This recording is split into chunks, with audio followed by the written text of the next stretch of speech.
that moment of vulnerability, the ancient spirits seized their opportunity, descending upon the fallen monarch with a fury born of betrayal. Osato's Folklore Haven. Once upon a time, deep in the heart of the African wilderness, where the sun painted the sky with shades of orange and gold, there dwelled a community of animals. Among them was Kwame, a tortoise known for his deception and ambition. While the other animals admired the grace and the beauty of the birds flying up above in the sky, Kwame had a secret desire. He wanted to rule the skies. One day, as Kwame sat in the warmth of the sun, he overheard a flock of birds talking excitedly about a contest to determine the ruler of the Sky Kingdom. The contest was to see the bird that could fly the highest. Excited by the possibility of power, Kwame approached them with a sly smile. He suggested another challenge. Why should the ruler of the sky be decided only by who can fly the highest? Surely, there are other qualities that make a great leader, Kwame said. The birds, captivated by Kwame's proposal, agreed to hear his alternative challenge. Little did they know of the deception that crept behind his devious appearance. I propose a test of cleverness and wisdom, Kwame declared. The one who can answer my riddles shall be deemed worthy to rule the sky. Excited by the opportunity of showcasing their intelligence, the birds readily accepted Kwame's challenge, unaware of the betrayal that awaited them.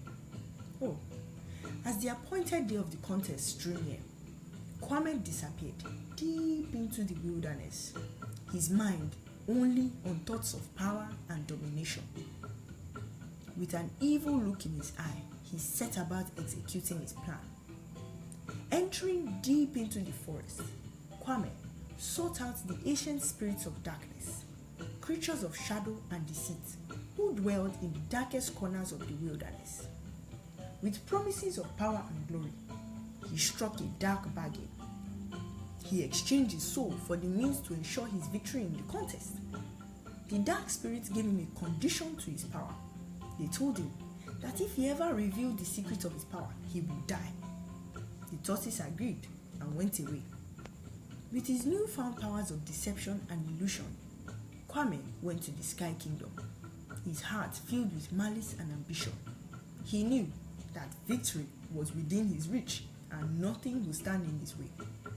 As the day of the contest arrived, creatures from all corners of the wilderness gathered to witness the contest.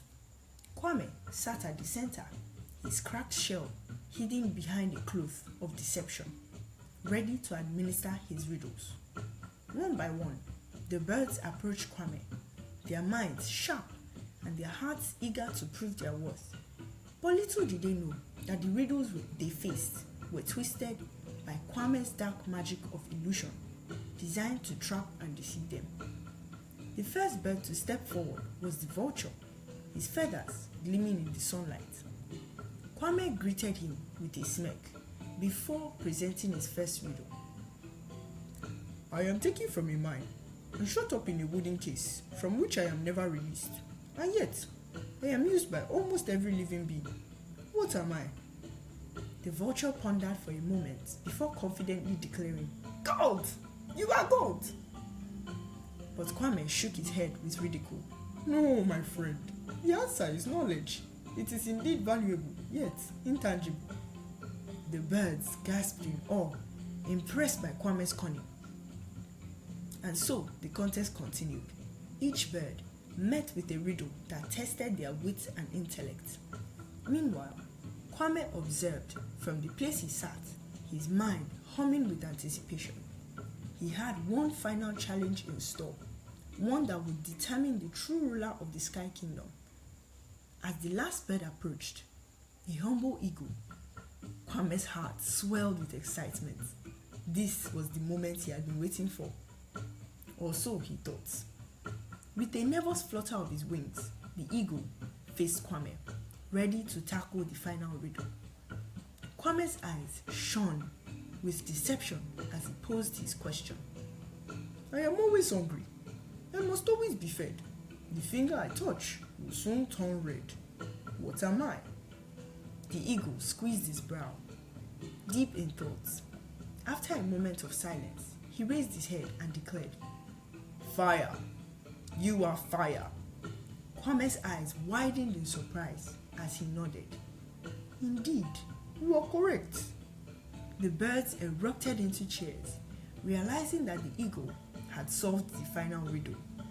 They turned to Kwame, eager to hear his proclamation. Today, we have witnessed not only intelligence, but humility, Kwame declared. The eagle has proven himself worthy to be the ruler of the Sky Kingdom. The birds bowed their head in respect as the eagle was crowned the ruler of the Sky Kingdom, his wings spread wide in pride. But behind this facade of congratulations, Kwame's mind was burning with rage and disappointed. He had underestimated the eagle's intelligence, and now his plan had failed. But Kwame was not one to accept defeat easily. With a wicked look in his eye, he plotted his next move, weaving a web of deceit and manipulation that would ultimately lead to his rise to power. As Kwame watched the eagle take the throne, a growing seed of resentment and jealousy grew within him. His pride wounded, he simmered with anger, plotting his revenge in the shadows. Under the pretense of royalty and loyalty, Kwame approached the newly crowned ruler, offering him all his counsel and support. But behind this pretense of friendship, he schemed and manipulated, weaving a web of deceit that would trap the unsuspecting birds. With sweet words and false promises, Kwame whispered poison into the ears of the Eagle King, sowing seeds of doubt and disunity among the kingdom. He painted a picture of disorder and insecurity, convincing the eagle that his subjects plotted against him, and they whispered of rebellion in the darkest corners of the sky. Consumed by fear and suspicion, the eagle fell prey to Kwame's plots, his once noble heart twisted by the darkness that enveloped him. As his grip on the kingdom weakened, Kwame seized his opportunity, striking when the eagle was at his most vulnerable point. With a cunning smile, Kwame orchestrated a coup, rallying his followers and staging a dramatic overthrow of the throne. In a commotion of chaos and confusion, the skies were plunged into turmoil, and the once proud kingdom was now torn apart by strife and betrayal.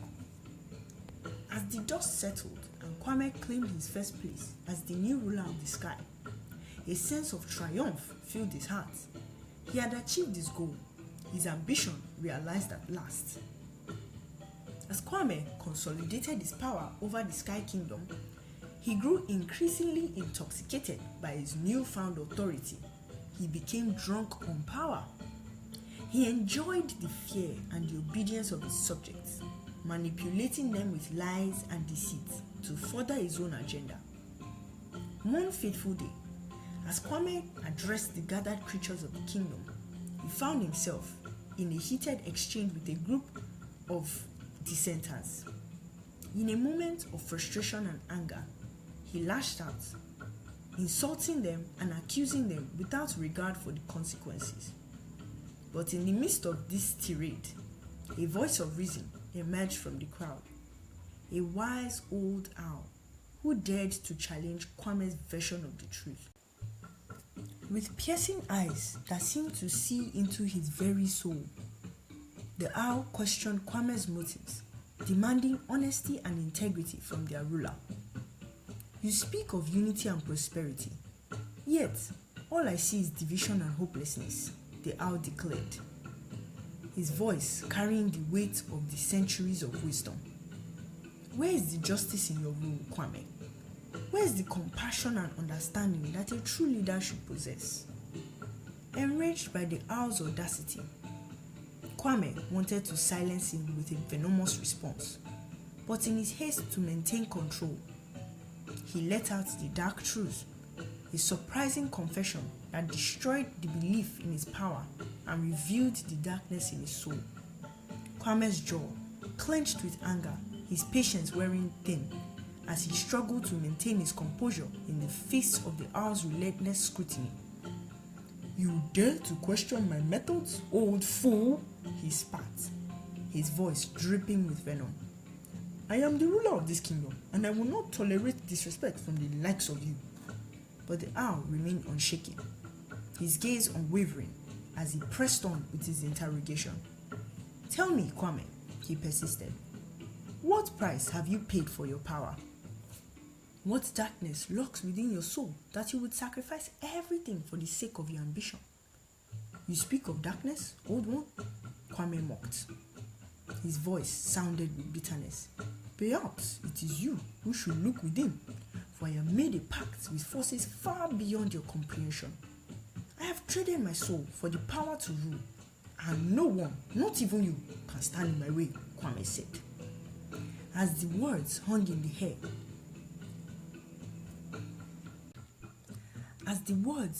the air, a hushed silence fell over the kingdom, broken only by the sound of Kwame's own labored breath. And in that moment of vulnerability, the ancient spirits seized their opportunity, descending upon the fallen monarch with a fury born of betrayal. With a chilling cry that echoed through the night, they trapped Kwame in a web of darkness, their vengeful wrath consuming him whole. And as the last echoes of the screams faded into space, the Sky Kingdom trembled, haunted by the memory of the tortoise who had dared to defy the natural order. His fate, a daily reminder of the dangers of unchecked ambition and the consequences of betraying one's own principles. The end. Osato's Folklore Haven.